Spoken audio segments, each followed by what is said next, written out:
Buenos días a todas las partes conectadas mediante la plataforma Google Meet. Son las 9 de la mañana, hoy es 25 de abril de 2023. Iniciamos audiencia de continuación de juicio oral en el proceso penal signado con el número 249-2015 ante el tercer juzgado colegiado nacional de la Corte Superior Nacional de Justicia Penal Especializada, integrada por los señores jueces que a continuación se presentan. Adelante, colegas.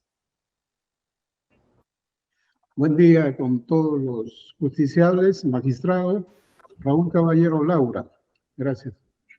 Muy buenos días, colegas, a todas las partes procesales. Max Oliver del Global Iglesias, pues integrante del colegiado. Muchas gracias. Gracias. Y Naipo Coronado Salazar, en la presidencia del colegiado y en la dirección del debate. A continuación, la señorita especialista de audiencia nos da el informe sobre presentación de partes estimadas. Muy buenos días, señora magistrada, con todos los presentes. De dar cuenta que en esta sesión se han acreditado por el Ministerio Público el doctor Juárez Atoche como principal, como interconsulta del doctor Alexander Taboada. Por la Procuraduría se encuentra la doctora Trujillo Peralta. En relación a las defensas, debo dar cuenta de que está faltando el doctor Huamán Chacón, defensa de los acusados Nadine Heredia Alarcón y Santiago Gastañadú. En relación a los apoyos, debo dar cuenta que el día de hoy el doctor Hacha Valderrama va a prestar apoyo a la defensa ejercida por el doctor León Flores. En relación a los acusados, debo dar cuenta que se encuentran presentes hasta el llamado de la lista los señores Humalatazo, Nadine Heredia Alarcón, Meo Guevara, Gastañadú Ramírez, Vela Arévalo, Torres Aliaga, Alarcón Cubas, Arenas Gómez Sánchez y Belaúnde Loce, doctora. Bien. En relación al doctor Huamán, doctor Pedraza. Buenos días, doctora. Señora presidenta, voy a asumir hoy día la defensa de los asesinados señor Huamán, la señora Heredia y el señor Gastañadú. Muy bien. Para hoy día tenemos algunos puntos que definir, pero empezaremos con el tema del testigo convocado, bajo percibimiento de prescindirse. Nos referimos a Luis Alberto Aliaga Trigoso, ¿no? Siguiente especialista de audiencia, en este caso no hemos generado notificación porque ya estaba bajo procedimiento de prescindir. Sin embargo, usted nos comunicó en una sesión anterior que había tenido comunicación telefónica con el testigo Aliaga. ¿Nos puede recordar la comunicación que tuvo con el mismo y qué acciones se tomaron? Sí, señorita magistrada. Como comuniqué, yo había llamado al número de teléfono brindado en la sesión que se reprogramó por el Ministerio Público. Brindó un número, yo llamé, me contestó, me indicó que nadie le había comunicado que estaba citado a las audiencias y que lo más probable es que no iba a poder porque él trabajaba. A ver, el testigo Aliaga Trigoso ha sido emitido a diversas defensas, como del señor Yantumala, la señora Nadine Heredia, Ilan Heredia, Partido Nacionalista y el señor Torres Aliaga. Pronunciamiento de las defensas a las que se les ha admitido la prueba, o si ha habido alguna coordinación, algún tema de agotamiento de comunicación con el referido testigo. Si me permite, señora presidenta. Sí, doctora, adelante. La comunicación con el testigo ha sido difícil en los últimos tiempos. La razón de su trabajo principalmente, de manera tal que ya no concurrió hoy, a través de terceras personas se ha intentado hacerle llegar la información para su citación, así que solicito se haga de percibimiento lo dispuesto por su despacho.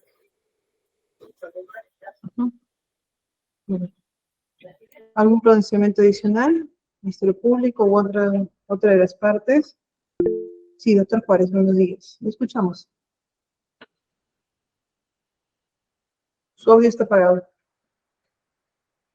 Buenos días con todos. Estando que al testigo se le ha reprogramado en reiteradas oportunidades y parece que no tiene la voluntad de querer declarar, que se prescinda de su testimonio, sin perjuicio que en su oportunidad se pueda dar lectura a su declaración previa.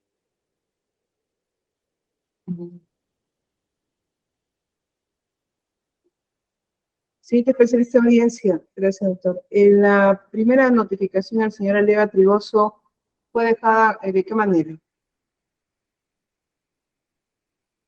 Lo voy a revisar, doctora. Bien, en todo caso, señor fiscal, esto de darse lectura a las declaraciones previas está sujeto al cumplimiento de los presupuestos de la ley del artículo 383.1, inciso C, ¿no?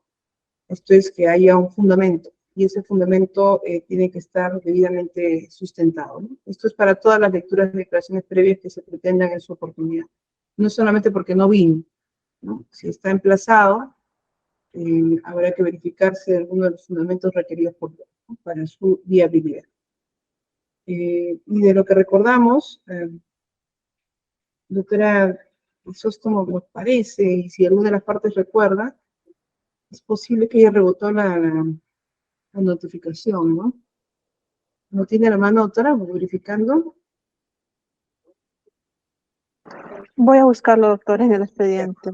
Bueno, en todo caso, se tomará ello en cuenta al momento de su solicitud para revisar bien sobre la notificación, ¿no? Si la notificación ha sido dejada bajo puerta o algún familiar, se hace más difícil esta situación.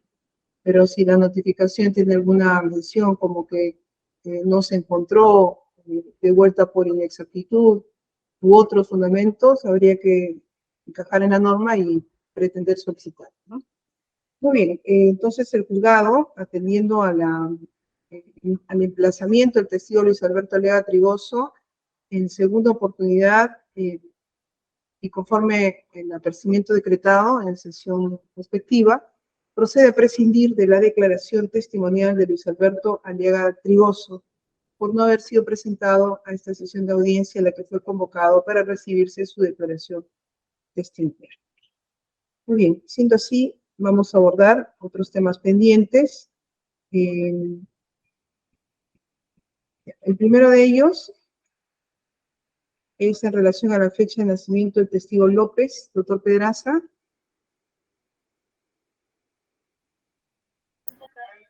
Sí, señorita presidenta.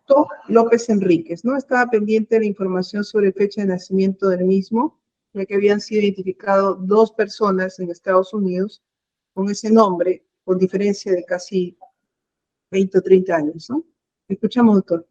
Es correcto. La fecha de nacimiento del testigo Julio Augusto López Enríquez es el 3 de diciembre de 1968. 1968.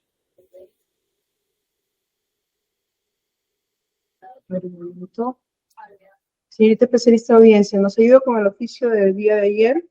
Habían 2 fechas o 2 años.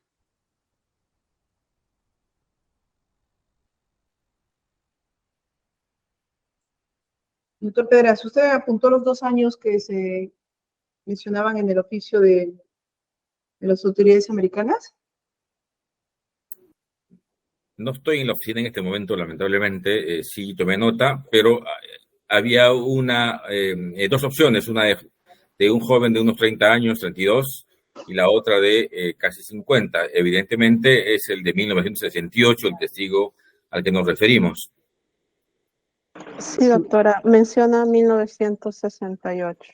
1968. Ya, muy bien. Entonces, con la precisión de la fecha de nacimiento del testigo Julio Augusto López Enríquez, que está en el numeral 208 de la lista de la autocitación a juicio, se informe, en todo caso, a la señorita especialista de causa, ingrese por favor a la plataforma para que haga las coordinaciones en los correos electrónicos y teléfonos que se nos ha dado a los funcionarios de la Embajada norteamericana en Perú, en Estados Unidos, en Perú, para que se coordine la información, se complete la misma, sea a través de un oficio, un correo electrónico, ¿no? Se coordine en la entrega de esta precisión de fecha de nacimiento para que se reactive nuevamente el acto de notificación al ciudadano venezolano Julio Augusto López Enríquez cuya fecha de nacimiento se ha señalado como el 3 de diciembre de 1968,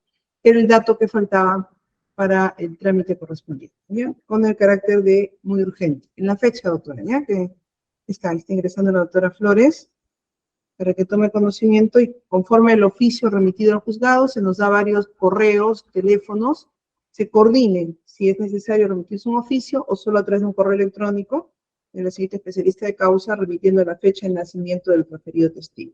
3 de diciembre 1968. Bien, con eso votamos entonces el oficio remitido y dado cuenta en la sesión del día de ayer y lo probemos, doctora Crisóstomo,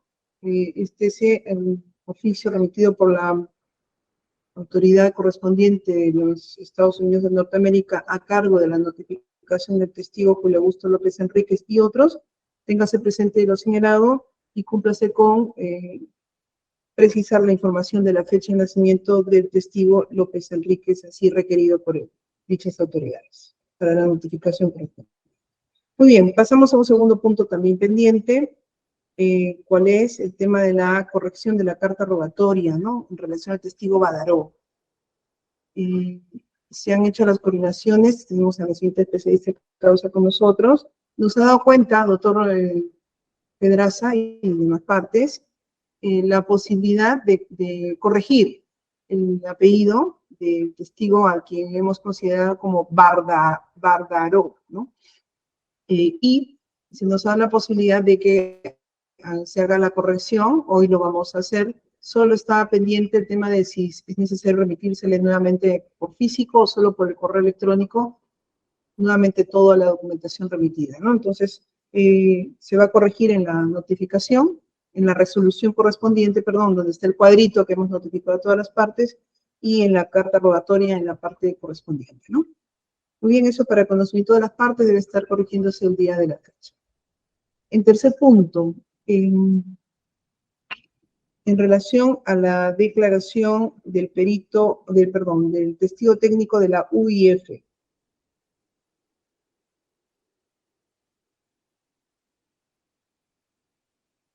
Un minuto, por favor. Un primer aspecto acá, a tomar en conocimiento, bueno, hemos recibido ya la información solicitada por este juzgado el día de ayer, por de las 5 de la tarde, en un sobre cerrado. Hoy se nos ha hecho entrega del documento dirigido a la presidenta del tercer juzgado colegiado nacional. Y sobre esto hay dos puntos que abordar por las partes. El primero, que no tiene relación con la información, sino con la naturaleza de la persona que va a declarar el 17 de mayo próximo, es que su calidad, de acuerdo a la ley, creación de la UIF, la ley 27.693, y su reglamento, se alude al término perito. Por tanto, ponemos a considerar las partes si hay alguna observación, y ya lo habíamos dicho en su momento, la determinación de su naturaleza. Lo único que va a cambiar es simplemente las formalidades iniciales en la declaración de un perito, ¿no? Esto es que exponga básicamente los aspectos más relevantes de su informe, considerado en este caso como un informe técnico, pero que tiene la calidad de perito informante, ¿no? Entonces, podemos a consideración de las partes esta situación, si hay alguna oposición en ese tema de la distinción entre testigo técnico, como está así admitido, y su naturaleza el perito. Señor fiscal. De acuerdo a la ley que regula a la unidad de inteligencia financiera, el término que ha utilizado la ley es perito técnico. El Ministerio Público considera que no es un perito propiamente dicho, sino es un testigo experto que no ha emitido una pericia, sino lo que ha hecho es hacer un análisis de reportes de operaciones sospechosas que le han hecho llegar los sujetos obligados, y de acuerdo ha emitido ese informe de inteligencia al Ministerio Público. No reúne las características y requisitos que se requiere de un perito. Por ejemplo, que tenga una profesión determinada, que haya juramentado, o que en todo caso haya el Ministerio Público haya dispuesto una pericia propiamente dicha en la que puedan haber participado las otras partes. En ese sentido, para el Ministerio Público no es un perito en sí, sino es un testigo experto en relación al informe que ha emitido que tiene naturaleza financiera, ¿no? En ese sentido, pienso que su declaración tiene que ser más que todo dentro de lo que concierne a un testigo experto. Bien, así se lo ha admitido como nueva prueba, ¿no? Testigo técnico. Sí, un testigo técnico. Sí. Bien, ¿algún otro pronunciamiento sobre esta situación? Bueno, básicamente por lo señalado en la ley, ¿no? Artículo 10A7, el reglamento del artículo 6, que ya hemos referido anteriormente. ¿Algún otro pronunciamiento? En todo caso, mientras revisan la norma. Doctor Juárez, mientras escuchamos un momento, doctor Pedraza, este informe, porque es un informe específico, ¿no? Es un reporte, es un reporte. De inteligencia financiera. ¿Tiene conclusiones? Sí tiene conclusiones ese reporte. ¿Y tiene una parte introductoria de cuál es el procedimiento que se ha llevado a cabo para la emisión del mismo? Tiene una parte introductoria en la cual hace referencia a que el análisis está debido a los reportes de operaciones sospechosas que habían recibido de los obligados, de los sujetos obligados. Y en ese sentido, de acuerdo a ley, se abocan a hacer un análisis con relación a esa información, porque ellos ya tenían conocimiento público de la investigación que se seguía al señor Ollanta Humala-Caso. En ese sentido, la ley le faculta a la UIF hacer reportes, hacer informe de inteligencia o notas de inteligencia. En ese caso hicieron un reporte de operaciones con toda la información que tuvieron. A ver, escuchamos a doctor Pedraza. Muchas gracias, señora presidenta. En realidad, sin discutir semántica por semántica, el señor fiscal tiene razón respecto a la naturaleza del documento. Se trata de un reporte de inteligencia financiera. Sin embargo, procesalmente, por la ley especial, me temo que estamos frente a una situación en la que el testigo solo puede, el perito solo puede declarar en su condición de perito informante, porque así lo señala la normativa que usted ha aludido, el artículo 10A-7, de manera tal que, pese a que se trata de un reporte de inteligencia y de no ser un perito juramentado con las formalidades clásicas, entiendo que el único mecanismo por el cual se puede escuchar a un perito de la UIF o a una persona, un funcionario de la UIF que formuló algún documento es a través de su condición de peritos informantes. Me temo entonces que esa tendría que ser la condición por la que, a través de la cual declare esta persona. Gracias. A ver, la doctora Trujillo, buenos días. Buenos días, doctora, buenos días con todos. Señorita Presidenta, en ese sentido, la Procuraduría también quería hacerle llegar, si bien es cierto, ya el doctor Juárez ha explicado cuando fue el trámite, que esta persona de la UIF ha enviado un reporte, el cual ha sido lacrado y ha sido considerado con una clave, que posteriormente ahora se le está notificando como testigo. Si bien es cierto, en esta Procuraduría tenemos varios casos a nivel nacional, y en uno de ellos se ha visto que sí, efectivamente, ha habido un cuestionamiento, pero finalmente el testigo, el funcionario de la UIF que ha sido identificado, ha sido notificado y el tratamiento ha sido como un testigo, ha ido a declarar como un testigo, en el cual simplemente hace el desarrollo y los interrogatorios respecto a ese reporte. Quería dar este alcance, salvo mejor parecer lo que disponga su colegiado. Doctora, ¿y en dónde ha ocurrido esa declaración? Si mal no recuerdo, doctora, en la ciudad de Arequipa. siempre la Procuraduría o tanto el Ministerio Público en su oportunidad ha convocado a los autores de estos reportes de inteligencia que sean considerados como testigos. Si no, no se habría hecho en la parte que corresponde a intermedia todo el tratamiento para considerar un perito experto, que es totalmente distinto. No, pero recordemos que el testigo admitido con código de reserva o código de seguridad ha sido admitido a nivel de prueba nueva. No ha habido un debate en etapa intermedia, ¿no? Y ha sido postulado como declaración testimonial y se le ha admitido, lo hemos admitido en este juicio, ¿no? Entonces solo es la distinción, en alusión a que la norma señala cuerpo de peritos informantes de la UIF,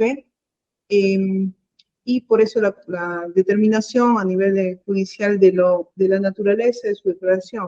Igual, sea como testigo o como perito, el fondo no va a cambiar, porque lo que importa es que introduzca la información defendiendo su reporte, ¿no? Que es básicamente lo que haría un testigo técnico o un perito en su caso. Pero habría que simplemente precisar la denominación del mismo. Tal vez tenga alguna particularidad, y por eso preguntábamos si el reporte tenía conclusiones. Pero vamos a escuchar y seguir escuchando para mejor determinar al doctor Hacha. Buenos días. Señoría, muy buenos días. Buenos días a los miembros del tribunal y a todos los colegas que se encuentran conectados en esta audiencia virtual. Referente, señoría, al primer punto, coincido con el señor fiscal referente de que no se trata de un perito, sino se trata de un testigo, porque la prueba pericial, el procedimiento pericial tiene un procedimiento especial, mientras que la calidad del testigo técnico otro. Ahora, acá vamos a definir dos cosas, si el testigo va a declarar con clave 1 y si el testigo es experto. En primer lugar, debemos diferenciar, un reporte de inteligencia financiera con un informe de inteligencia financiera. Los dos documentos, como documentos, tienen diferente estructura. Y la nota de inteligencia financiera, que es otro documento muy independiente. En este caso estamos frente a un reporte. Y el reporte, señoría, voy a hacer una analogía, es como un... Sí, doctor Hacha, disculpe la interrupción antes que continúe. No lo vemos. Su cámara. Permíteme un minuto.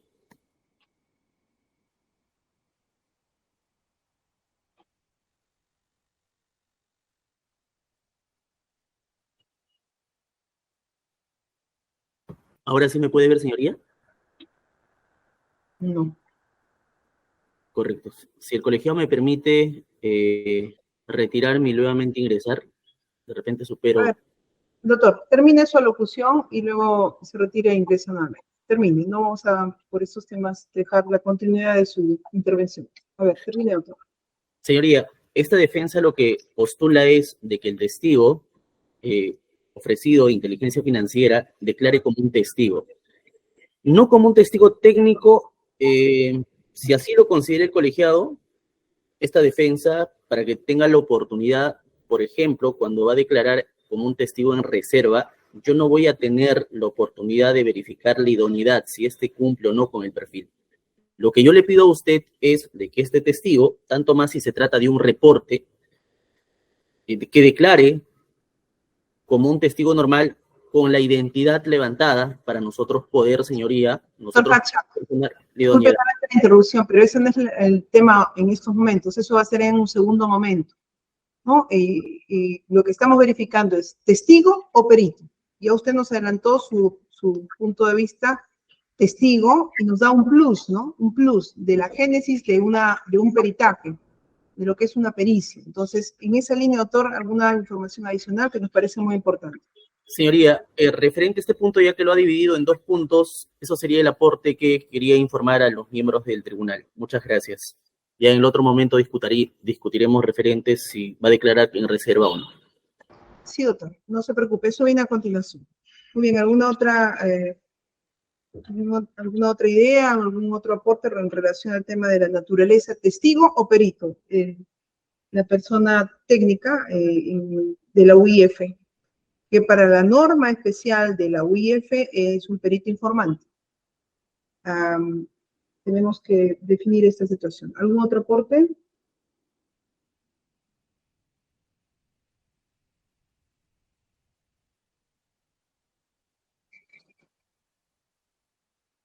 algún otro aporte, ya que incluso entre los miembros del colegiado estamos ahí debatiendo el tema, ¿no? Necesitamos alguna luz más, alguna idea más.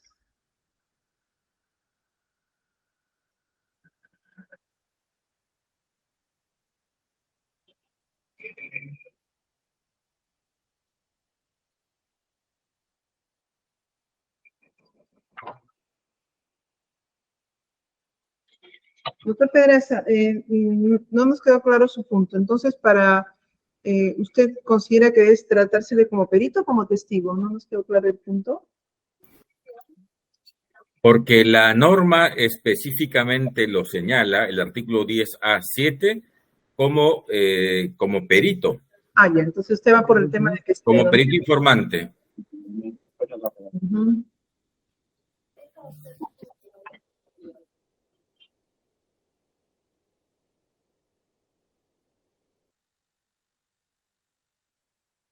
Vamos decantando un momento.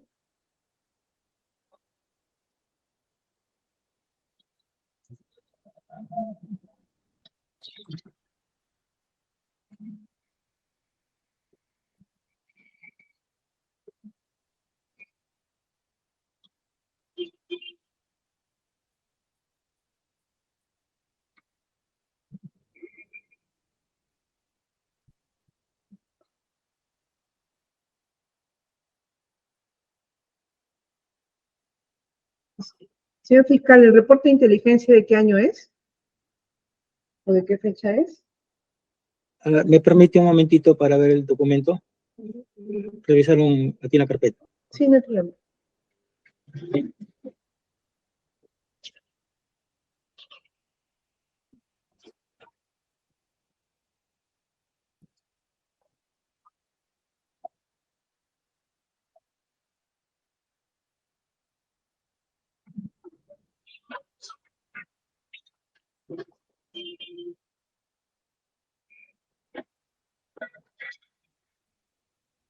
Tiene fecha 25 de mayo del año 2015.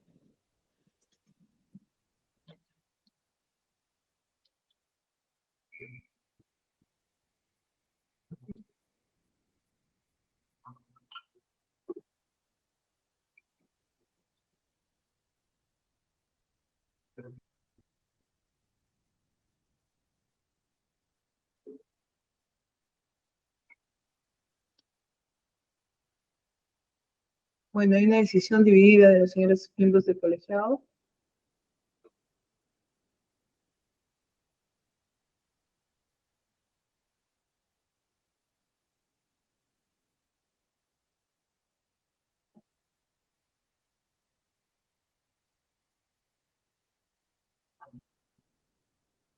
Última pregunta, señor fiscal. Este reporte de inteligencia financiera viene elaborado por el servidor o funcionario de la UIF cerrado, ¿no? Ya empaquetado, listo, presentado al Ministerio Público. Sí, presentado al Ministerio Público, también a pedido del Ministerio Público, porque el Ministerio Público cuando abrió la investigación solicitó a la UIF que nos emitiera alguna información que tuviera con relación a las operaciones que en ese entonces se cuestionaban, ¿no? Con relación a los investigados. En ese sentido que nos remitieron ese reporte. Y eso en el marco de la reserva, como un acto de investigación de reserva. ¿Entendemos? Exacto. Dentro del marco de la reserva.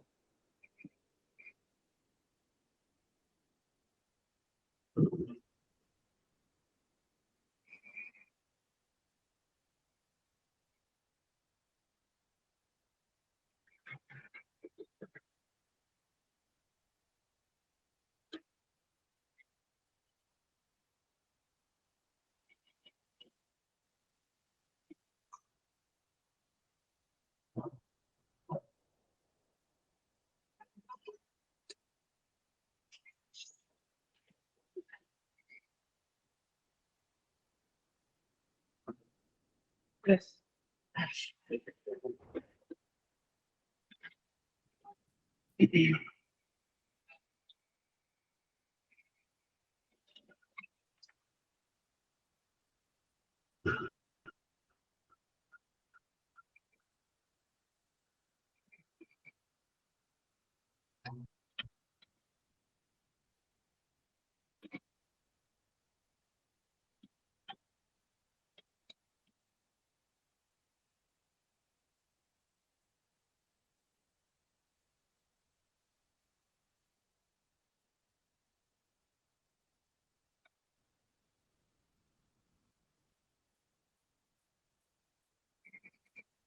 Bien, vamos a emitir la decisión para que se quede terminado. Doctor Cacha, levantó la mano.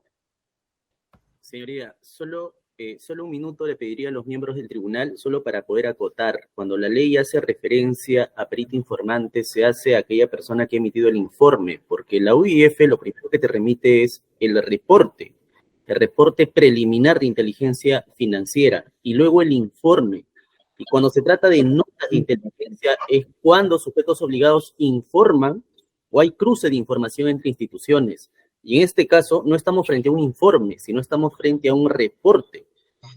Sí, doctor, la distinción entre informe y reporte ya lo tenemos claro, pero el artículo 6 del reglamento señala que los trabajadores de la UIF Perú que emiten los reportes de UIF conforman el cuerpo de peritos informantes. Así lo señala también el reglamento. ¿Bien? Muy bien, entonces tenemos ya una decisión, bastante interesante el debate interno entre los jueces, escuchando también los aportes de las partes. La decisión es en mayoría, en voto de discordia, va a sustentar el voto de mayoría el doctor Bengoa. Adelante, doctor Bengoa. Muy amable, señora presidenta, colegas. Bien, el voto en mayoría sustentado por el doctor Caballero Laura y mi persona está en la línea de considerar a este órgano de prueba en su calidad de perito. Ello en virtud a lo establecido en la norma, conforme se ha señalado, tanto la ley como el reglamento hace referencia a la existencia de un cuerpo de peritos informantes de la UIF. Específicamente el artículo 6 del reglamento señala que los trabajadores de la UIF que emiten los reportes de unidad de inteligencia financiera conforman el cuerpo de peritos informantes. El voto se sustenta en consideración a que en este caso, este órgano de prueba da una información, hace una operación, consideramos de carácter técnica, en base a una investigación, a un pedido que se le formula, y no así en relación a un conocimiento espontáneo que tiene y a razón de eso, para explicar en juicio, aportando con conocimientos técnicos que éste tuviera, ¿no? Lo que diferencia a este con un testigo técnico. Esa es básicamente la decisión en mayoría. Gracias, doctor. Gracias. El voto en discordia sustenta quien habla, Médico Coronado. Considero que debe ser tratado como un testigo técnico, básicamente porque no hay un procedimiento previo preestablecido, obviamente, en la norma del tratamiento de una pericia oficial, ¿no? Esto es, si bien en el fondo ambos protagonistas, tanto el testigo técnico como el perito, van a ilustrar, aclarar aspectos técnicos defendiendo determinado documento.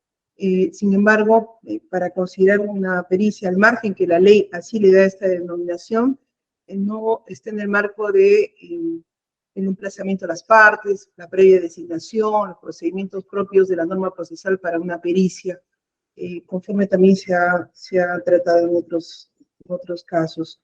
Entonces, aun cuando la norma lo señale como tal, considero que deba ser tratado como un testigo técnico y que defienda el referido órgano de prueba, el informe, reporte u otro documento que haya emitido. Ese es el voto en discordia. Muy bien, entonces, para las partes, queda, para este proceso, queda como en calidad de perito a anterior señalado como Código de Seguridad 8CA4ER4KI. Muy bien. ¿Al doctor Hatch levanta la mano? Señoría, me permiten con el mayor de los respetos a los miembros del tribunal poder plantear un recurso de reposición. Porque sí, claro. Señoría. Aprovechamos, doctor Cacha, porque en sí es una decisión del señorita especialista de audiencia, en todo caso, ¿qué resolución correspondía? 40, doctora. 40. ¿Algún pronunciamiento de las demás partes antes de escuchar la reposición del doctor Cacha? Señor fiscal. Doctor Pedraza, quienes han intervenido, ¿no? De los dos partes. Por mi parte, conforme con el voto de mayoría. Listo. Doctor Juárez. Conforme. Ya, muy bien. Doctor Hachaver, lo escuchamos. Señoría, al amparo del numeral 6 del artículo 139 de la Constitución Política del Perú, en armonía con el artículo 415 del Código Procesal Penal, voy a plantear el recurso de reposición en el extremo del voto de mayoría, con la finalidad de que puedan reexaminar nuevamente su decisión y puedan reflexionar referente al análisis cuando estamos frente a un testigo técnico y cuando estamos frente a un perito. En primer lugar, el Código Procesal Penal ha señalado, señoría, en el artículo 172 y siguientes, el procedimiento. Y el procedimiento se sustenta en dos derechos fundamentales. Uno, en el debido proceso, el derecho de contradicción, señoría, y el derecho de defensa. Porque en eso se sustenta una prueba pericial. Es por eso que nos dan dos oportunidades en el procedimiento, en la designación. Uno, para poder cuestionar si el perito es idóneo, si tiene una relación con alguno de los imputados. Segundo, señoría, es que nos dan la oportunidad para nombrar un perito. Y si el imputado no lo tiene la oportunidad de nombrar un perito, te dan la tercera oportunidad, es observar la pericia. Y sobre esa observación se materializa el principio de contradicción y el derecho de defensa y a resistir a una pericia. Y la pericia se basa en contar con la idoneidad de conocer quién es la persona, si esa persona cumple o no con el perfil idóneo para poder realizar determinada pericia. Y en este caso particular, no ha existido tal procedimiento. Y el Código Procesal Penal, señoría, no permite una interpretación en contrario, sino lo que regula es un procedimiento claro y exacto de las fases para un procedimiento pericial, en la cual, en esta pericia de la Unidad de Inteligencia Financiera, no se aprecia. Por lo tanto, pues, si así lo va a tratar el colegiado como perito, nos estaría dejando en un estado de indefensión, tanto más de que no puede, señoría, no puede, tanto más que ha sido ofrecido como prueba nueva. Y nosotros no podemos tener la oportunidad de poder cuestionar todos los puntos como si se hubiera podido cuestionar cuando este perito hubiera sido tratado a través de un procedimiento legal para nombrar un perito y determinar una pericia. Por estas consideraciones, esta defensa, pues, sostiene la afectación, en primer lugar, del debido proceso en atención que no se ha cumplido con el procedimiento de prueba pericial para que tenga la designación y goce como tal como perito informante, y en segundo lugar, señoría, el derecho de defensa porque no hemos tenido la oportunidad de contradecir, de resistir, de realizar observaciones a determinado informe, a determinado documento de la Unidad de Inteligencia Financiera. En tercer lugar, señoría, se trata de un reporte, y el reporte es muy distinto al informe. Tiene una estructura, una metodología distinta, ambas como acto procesal. El reporte tiene una estructura muy distinta, una información muy distinta, una información preliminar, como el informe de inteligencia, esa sí la tiene completo. Tiene una estructura, una metodología, un planteamiento del problema. Y en este caso particular, el reporte, señoría, es un reporte preliminar, que es el primer reporte que emite la Unidad de Inteligencia para poder entregar la información al Ministerio Público. Y en este caso, pues, tanto más que se trata de un reporte, no puede ser trabajado como una prueba pericial, sino esta defensa considera de que debe ser trabajado como un testigo técnico. Por estas consideraciones, señorías, solicito que declare fundada nuestra reposición al haber expresado los agravios y los perjuicios que nos causa el análisis del voto de mayoría de los jueces del colegiado. Muchísimas gracias. Un momento, por favor.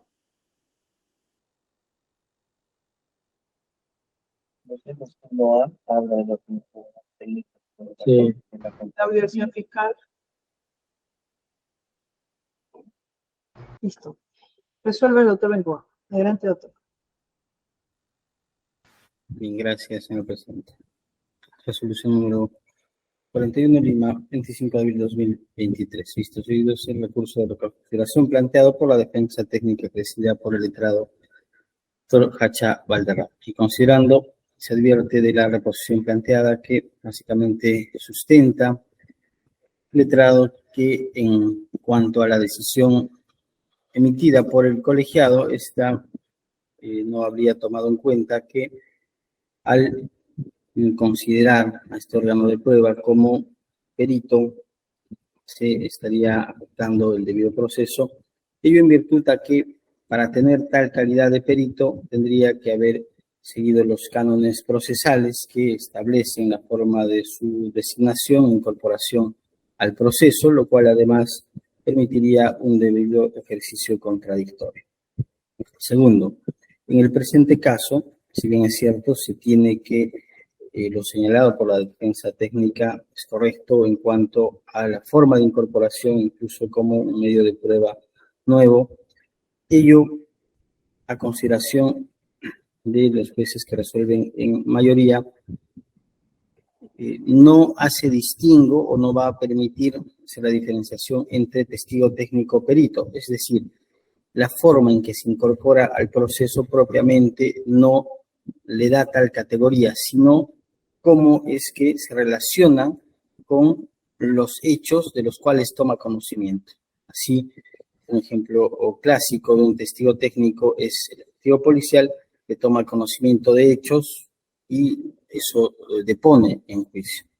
En este caso, el perito va a concurrir a declarar sobre un aspecto que, dada su técnica, su conocimiento, ha llevado a cabo dentro de un esquema de una organización que tiene esta finalidad de emitir estos reportes. Ahora bien, será en el juicio oral donde se someterá al contradictorio y donde se dará la oportunidad también de este ejercicio de defensa que eventualmente puede habilitar también a otro tipo de ejercicio de defensa a través de medios de prueba que podrían eventualmente ser solicitados a posteriori. Por ello, el colegiado en mayoría mantiene su posición de considerar en este caso a este órgano de prueba como perito.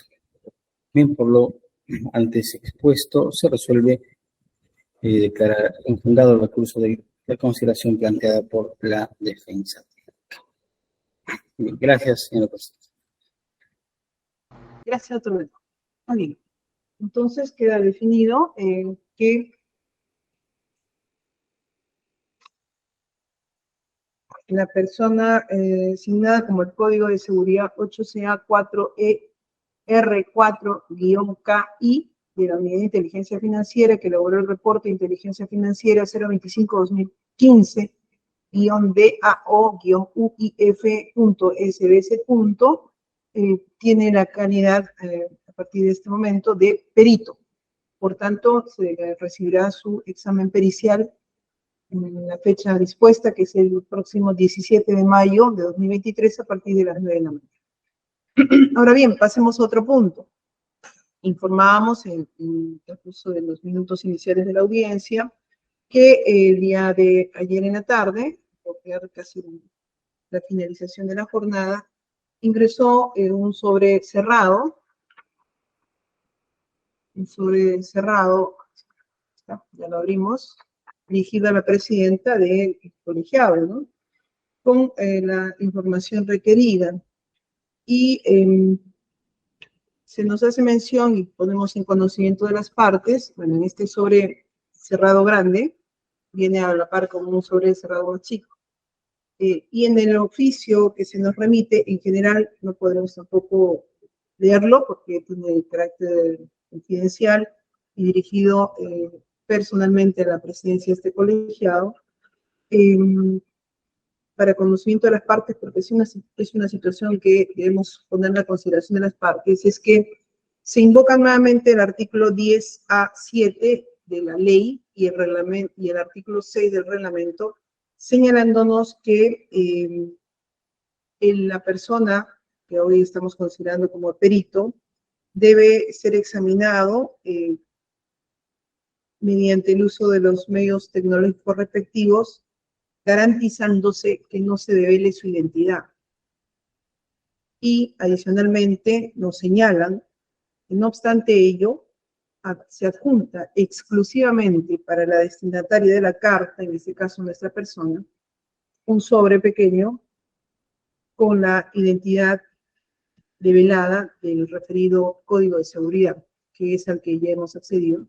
Y obviamente, manteniendo el tema de la confidencialidad, tenemos ya conocimiento quién habla, pero necesitamos someter esta situación al conocimiento de las partes, sobre todo a la Fiscalía, ¿no? El fiscal en su momento, recordando el acta de su oportunidad, nos señaló que había coordinado esos temas y de acuerdo a la interpretación de la norma, no había inconveniente en el develamiento de la identidad, ¿no? Entonces, del entonces testigo, hoy perito, y necesitamos definir esta situación ya que se ha ordenado en su oportunidad, ya que no hubo oposición y el Ministerio Público así lo refirió, el develamiento de la identidad. En efecto, se está haciendo el develamiento de la identidad, pero con un único destinatario que es la presidenta de este colegiado. Así lo señala la carta. Señor fiscal, en todo caso, si requiere un receso, se puede verificar bien la norma y escuchar los pronunciamientos respectivos, porque si bien hay un develamiento de identidad, este tendría que ser para el proceso, ¿no? Sin embargo, se está precisando que es para el destinatario de la carta. Entonces, necesitamos definir si es que el testigo, el perito, el código de seguridad ya mencionado, va a declarar en este juicio con los mecanismos que permitan no identificarlo, o es que acaso va a declarar, como ya habíamos todas las partes así entendido, que lo haría sin ningún tipo de reserva en cuanto a su identificación. Entonces, señor fiscal, ¿algún pronunciamiento al respecto? Requiere un tiempo, tal vez unos minutos para verificar. Señorita Presidenta, pido un receso para efectos de meditar bien este tema y poder emitir un pronunciamiento. Sí, y es necesario definirlo hoy porque estamos ya cerca a la fecha cercana, salvo que al final de la sesión se verifique pues que un tema de mayor profundidad en la revisión, pero aprovechamos también para que las defensas, no solamente esté el tema de la ley, el reglamento, hay un acuerdo plenario, si bien muy posterior, pero nos da algunas luces sobre todo el informe, ¿no? Y como muy bien lo dijo una de las partes, estos temas de los informes, según la ley y según el reglamento que precisa mejor el tema de la ley, pues es difícil que un informe sea sometido a un tema probatorio. Más bien lo que ingresa son los reportes de inteligencia financiera, ¿no? Entonces, habrá que verificar una revisión. Son las 9:48 de la mañana. Señor fiscal, estima más o menos 10:30. Sí, está bien, correcto. 10:30 es más que suficiente. Nosotros también para verificar, ya que la información recién se nos ha dado cuenta o entregado en horas de la mañana, ¿no? Muy bien, entonces son 9:49 de la mañana, 10:30 retomamos para definir esta situación, escucharemos a las partes sus pronunciamientos y definiremos lo que corresponde, ¿no? Bien, hacemos el receso hasta las 10:30. Bien, vamos a retomar la secuencia de la audiencia.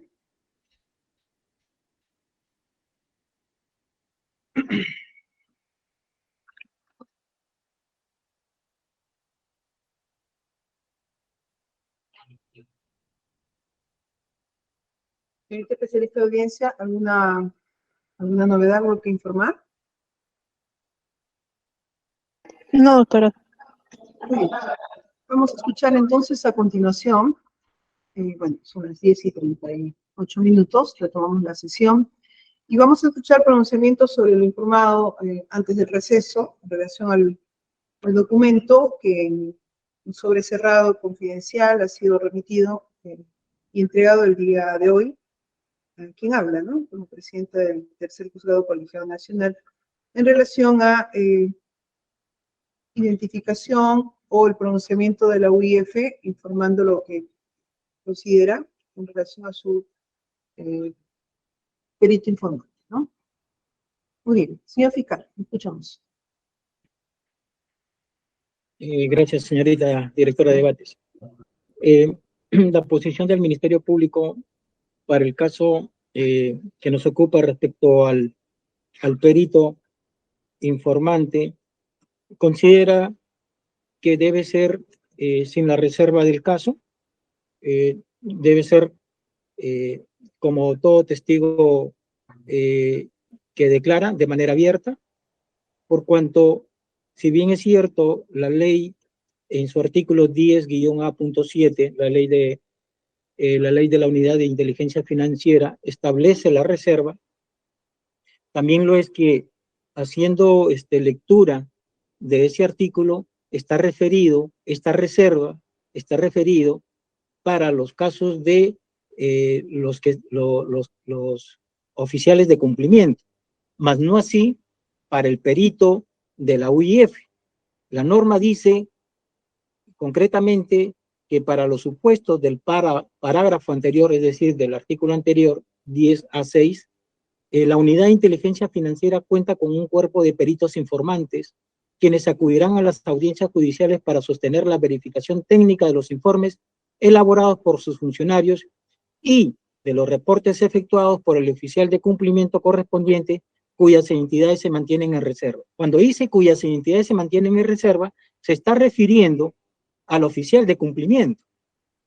Y el oficial de cumplimiento es totalmente distinto al perito de la UIF. La reserva de identidad incluso está debidamente regulada en su reglamento por parte del reglamento de la Ley de Inteligencia, el Decreto Supremo 020-2017, JUST. En su artículo 6 establece, en el 6.2, establece que la UIF, atendiendo a las circunstancias del caso, puede designar a un funcionario distinto al que elaboró el reporte de UIF para la respectiva sustentación en la vía judicial.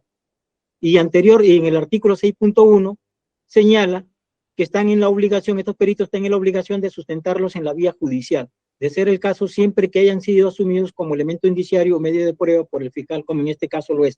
Pero ahí no señala de que deben hacer bajo la reserva de identidad correspondiente. No lo dice el reglamento expresamente, como sí lo dice expresamente en el mismo reglamento para efectos del oficial de cumplimiento.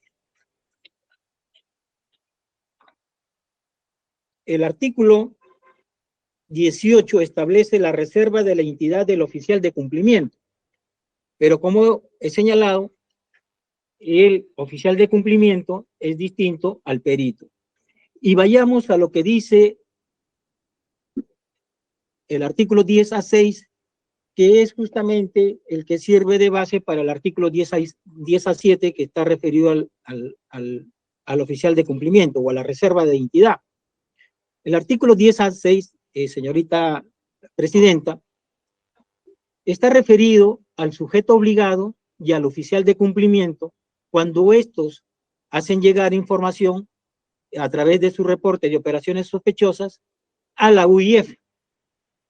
Y lo dice expresamente allí que por esa situación de que puedan verse expuestos, esa vulnerabilidad que pueda tener el oficial de cumplimiento y del sujeto obligado, es que en estos casos el fiscal o el juez podrá consignar la asignación de una clave o códigos secretos que solamente será exclusivo conocimiento de la autoridad que imponga la medida o tome conocimiento. Pero esta norma está referida al sujeto obligado y al oficial de cumplimiento. Y es ahí que la norma que sigue, la 10A7, hace referencia justamente a este correlato, que es oficial de cumplimiento y sujeto obligado. El sujeto obligado puede ser una persona natural o persona jurídica que está obligado a informar a la UIF respecto a circunstancias que puedan tener incidencias de lavado de activos o financiamiento al terrorismo. Y el oficial de cumplimiento no es que otra persona, que es una persona natural que es designado por el sujeto obligado justamente para que haga esa labor de prevención e implemente las medidas para prevenir actos de lavado o de operaciones sospechosas o inusuales y por ende está en la obligación de informar a la UIF. O sea, son dos situaciones distintas, sujeto obligado, oficial de cumplimiento y perito.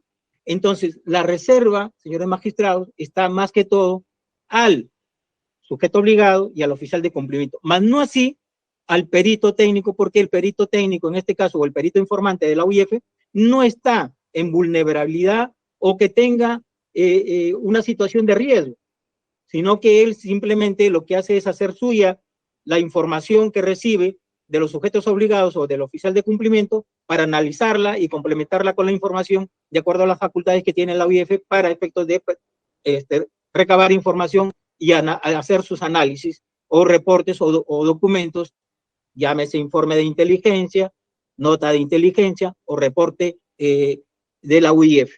En este caso, señora magistrada, estamos en un reporte y cabe aquí la aclaración que este reporte, de acuerdo a lo que establece la ley, tiene la calidad de prueba, porque así lo establece el artículo 5.2.1, literal C, que señala que el reporte de UIF tiene validez probatoria y es considerado como elemento indiciario o medio de prueba de la comisión de un presunto delito de lavado de activos. Entonces, con eso hago la aclaración porque aquí se viene diciendo que se trata de un informe de inteligencia. No es un informe de inteligencia, es un reporte que tiene calidad de prueba y que tiene elementos indiciarios de la comisión de un delito.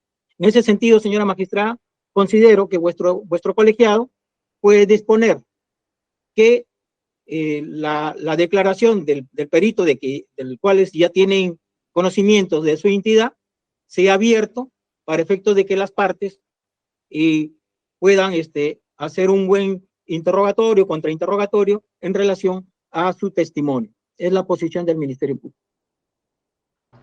Gracias, señor fiscal. ¿Algún otro pronunciamiento? Y antes de escuchar, reiterar, ¿no? El oficio cursado a esta presidencia de colegiado, con el carácter de reservado y confidencial, alude a un tema textual, ¿no? La necesidad de mantenerse en reserva la identificación de la persona que elaboró el reporte. Es textual esa parte para que en todo caso se tenga en cuenta. A ver, doctor Pedraza. Muchas gracias, señorita presidenta. Señores miembros del colegiado, me parece importante, en principio, señalar nuestra conformidad con lo expresado por el señor fiscal. Esta declaración no debería brindarse sobre la base de la asignación de un código de reserva de identidad, porque sin duda limitaría el ejercicio de la defensa adecuada. Pero yo me quiero referir a lo siguiente, ampliando un poco el fundamento. Me parece importante tener en cuenta la sistemática del reglamento de la ley de la UIF y en esa línea comenzar con el artículo 10A5 que establece que en el reporte de operaciones sospechosas no debe de figurar la identidad del oficial de cumplimiento ni otro elemento que pudiera contribuir a identificarlo. Primer tema, se refiere, por tanto, a operaciones sospechosas, el ROS, y en segundo lugar, se refiere al oficial de cumplimiento. En línea de ese artículo 10A5, el 10A6 del reglamento establece las obligaciones tanto al fiscal como del juez para adoptar medidas que sean necesarias para proteger la integridad del oficial de cumplimiento.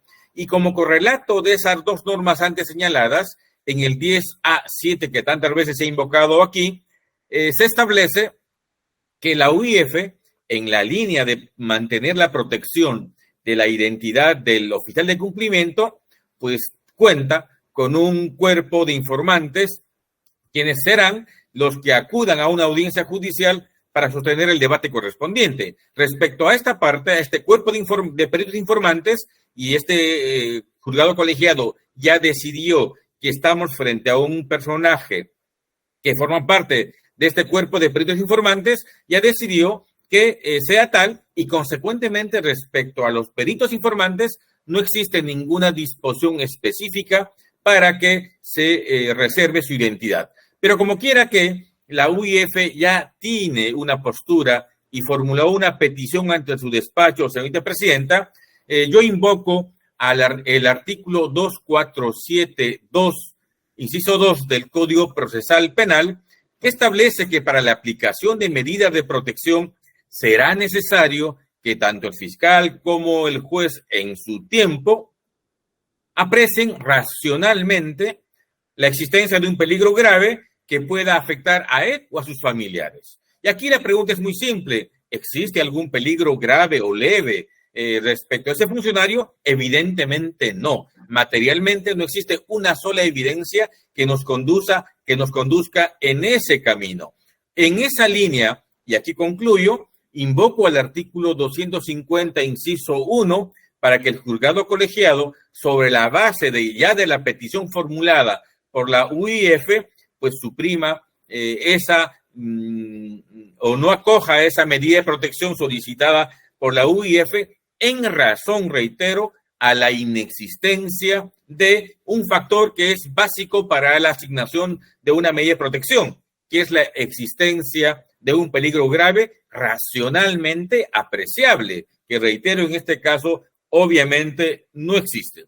En su momento discutiremos si ese documento es, como señala el señor fiscal, un indicio de comisión de delito o no. Para nosotros es un reporte básicamente de informaciones que están materializadas, objetivizadas y que en su tiempo se explicará. Resumo entonces, valido la posición del Ministerio Público y consecuentemente sobre la base del 251 solicito que la petición de la unidad de inteligencia financiera no se acoja y por tanto la declaración de este testigo que conforma el cuerpo de peritos informantes de la UIF se haga con la identidad develada para permitir un debate adecuado. Muchas gracias. He concluido.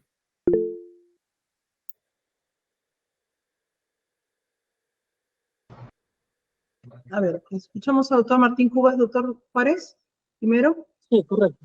Doctor Juárez, por el señor Ilan Heredia. Escuchamos. Muy buenos días, señores magistrados. Muchas gracias por el uso de la palabra. De igual manera, me encuentro de acuerdo con la posición de la Fiscalía en este caso y indicar también que es un testigo o un órgano de prueba ofrecido y admitido para el fiscal. Él sería, pues, el facultado a pedir medidas de protección de ser el caso para su órgano de prueba, ¿no? En este caso, todas las partes hasta este momento estamos conviniendo en que no hay necesidad de ninguna medida de protección, ¿no? En todo caso, la UIF como institución que emitió en su momento este reporte, creo yo que su pedido sería de alguna manera referencial y es algo que tiene que ser discutido por los sujetos procesales y no se está generando ninguna solicitud por ningún sujeto procesal de una medida de protección, ¿no? Máxime, si como ya es indicado en la ley especial, no hay ninguna obligatoriedad para tener que reservar la identidad del profesional que va a acudir a juicio, ¿no? Lo segundo es indicar que, como ya se ha fijado hace unos momentos en resolución 40, va a venir como perito esta persona, y siendo que va a venir como perito y va a ser una discusión netamente técnica, necesitamos para poder contrainterrogar, conocer su identidad para poder hacer los controles de idoneidad de su profesión, de su experiencia, entre otros, ¿no? Y poder ejercer debidamente la defensa. Finalmente, si es que hay un pedido de parte de la institución pública, de algún tipo de reserva, considero en todo caso que lo que se podría hacer es que se devele esta identidad para todas las partes del juicio y en todo caso se pueda guardar una reserva en relación al público, ¿no? No sé de qué manera se podría eso concretar, pero en todo caso creo que todas las partes del juicio debemos tener el acceso a la información para poder efectuar todas nuestras atribuciones de manera correcta. Muchas gracias.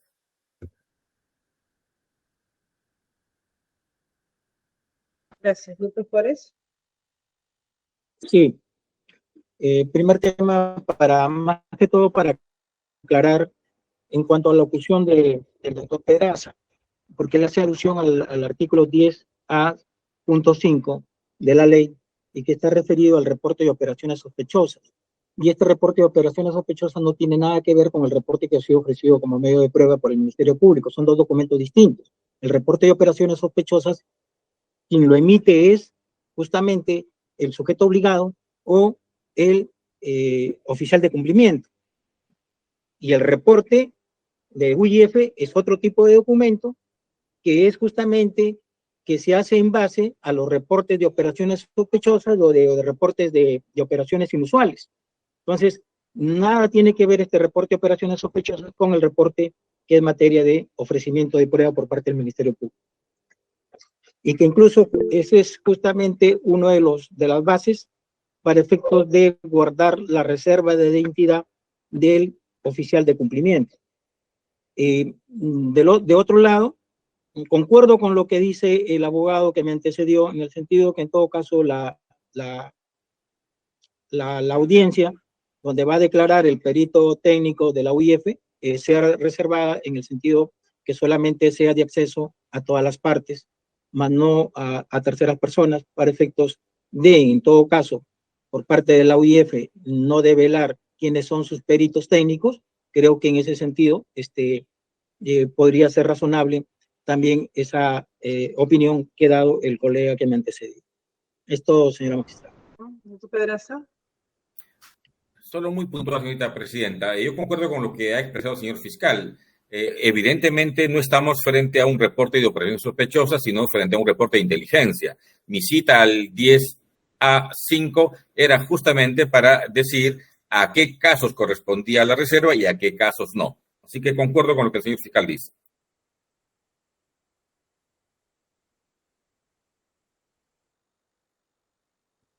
Un momento.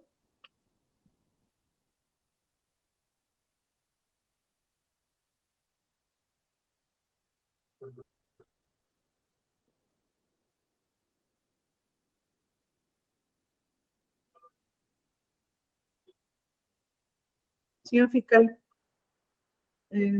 a ver, amplíe un poco el fundamento en relación al tema de la privacidad de la sesión de audiencias en relación al referido perito, algo que alude el doctor Juárez.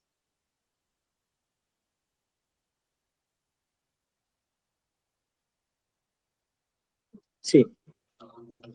¿Por qué sería necesario priorizar ese tema que usted ha mencionado, de los peritos informantes de la UIF, frente al tema de la publicidad, ¿no? Tomando en cuenta el artículo 327, que nos da los presupuestos para hacer unas sesiones reservadas?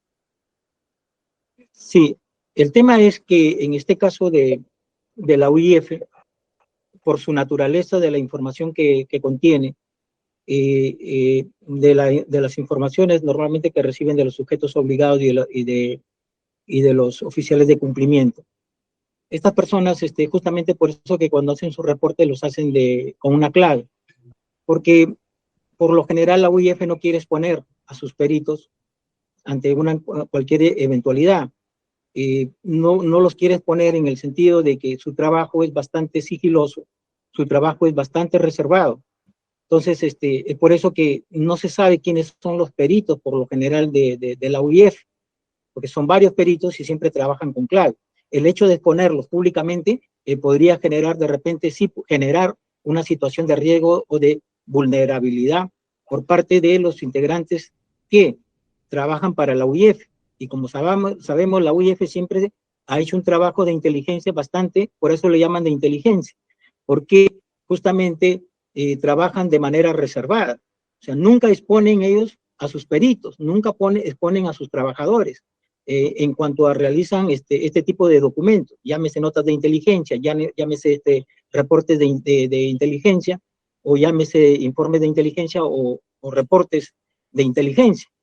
Entonces, en ese sentido, considero yo, por el celo que siempre ha mostrado la Unidad de Inteligencia Financiera con relación a sus peritos, para exponerlos en juicio, y que son muy pocas las cosas, muy pocas las veces, porque cuando yo conversé con uno de los integrantes de la UIF, nos dijeron que era prácticamente uno de los primeros casos que se iba a presentar, en la que un perito de ellos se iba a presentar en audiencia pública. Entonces, yo considero, en ese sentido, teniendo la naturaleza y las características de la UIF como está estructurada, considero de que no sería también bueno para efectos, no sería dable que se les ponga a los peritos, porque este sería un caso que va a generar antecedentes, señores del colegiado. Entonces van a ir a desfilar peritos y al final van a ser conocidos.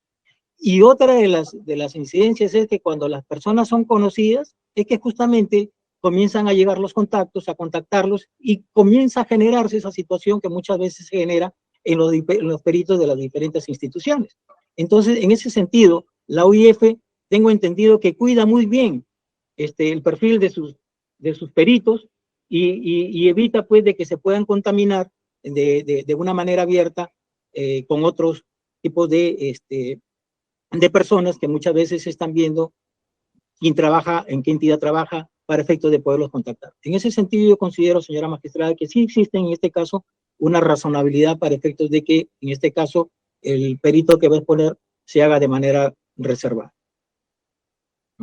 Bien, si no hay otro pronunciamiento, momento para resolver. A ver, el doctor León, buenos días. Buenos días, doctora, y buenos días con todos. Solamente para aclarar el punto de la interpretación que está haciendo el fiscal. Entiendo que debe haber alguna razón por la que la norma se expide como norma, pero de ahí a pensar que las razones por las que las normas se dio son reales en un caso concreto, eso es pura especulación. Es decir, en abstracto deben haber habido criterios para que salga una directiva. Vamos a cuidar que no los presionen, que no los extorsionen, que no los amenacen, etc. Pero en el plano concreto no hay nada. Entonces, ¿qué pasa, doctora? ¿Qué ocurre aquí? Que lo que dice la fiscal, lo que está diciendo la fiscalía en otras palabras es, la unidad de inteligencia financiera, ellos saben lo que hacen, ellos cuidan a sus peritos. Entonces, ¿para qué? Para que eventualmente, ¿no? En una sospecha especulativa, quizás, tal vez, ¿no? Los presionan o los amenazan, qué sé yo. Pero de otro lado, doctora, también usted tiene que tomar en cuenta que estamos en un juicio oral con una condena alta pendiente de pronunciamiento. Hay que sopesar las dos cosas.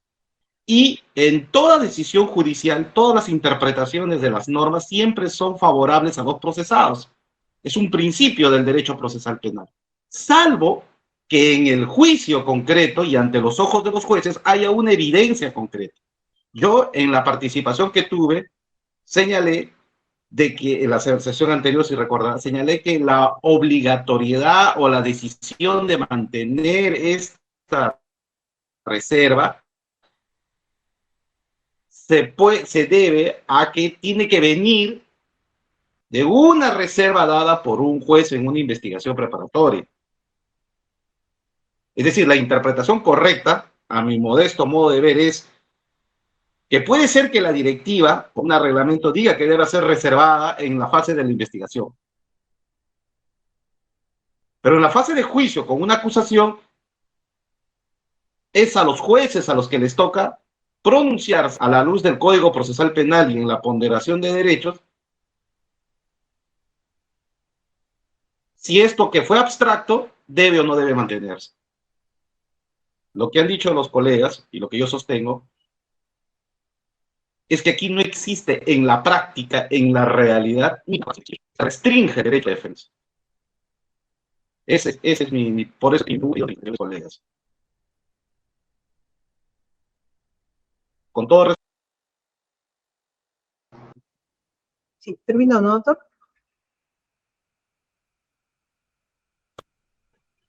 ¿Doctor León? Así es, doctora. Así es, gracias. Así es, doctora. Gracias. Muchas gracias.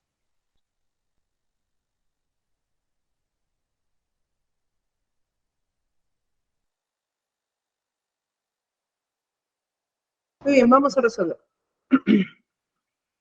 En particular, lo que se presenta, ya tenemos una decisión, conferencia, y también por eso nos demoramos un poco en resumir la sesión, ¿no? A retomar la sesión, un debate entre los señores jueces, y por lo que se ha escuchado, vamos a resolver, ¿no?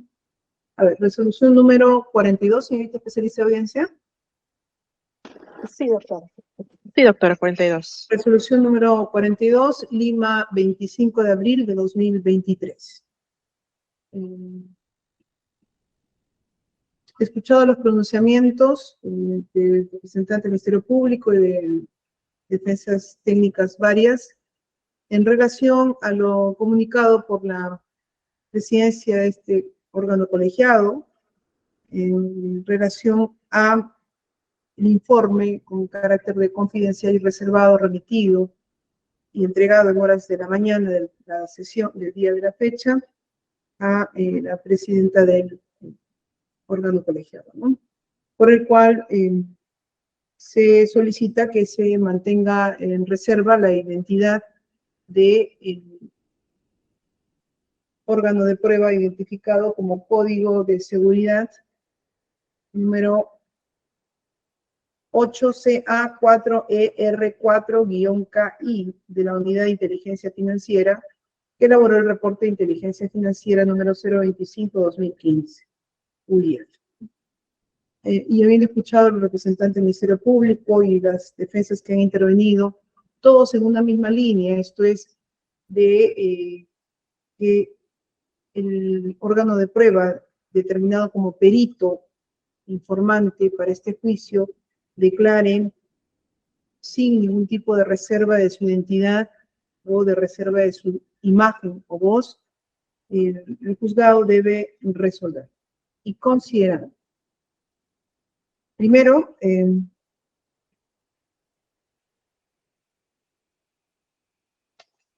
debemos aclarar en primer orden que estamos ante una situación que tiene como génesis o fuente no una decisión jurisdiccional de medida de protección de reserva de identidad, conforme muy bien lo han señalado algunas partes procesales. Esto es, nos ubicamos en el artículo 247 del Código Procesal Penal, que nos señala que en efecto el juez o el fiscal, específicamente en etapas de investigación preparatoria, puede dictar medidas de protección específicas a, en este caso, personas vinculadas como testigos que tengan riesgo en su vida, en su integridad, en su seguridad, ¿no?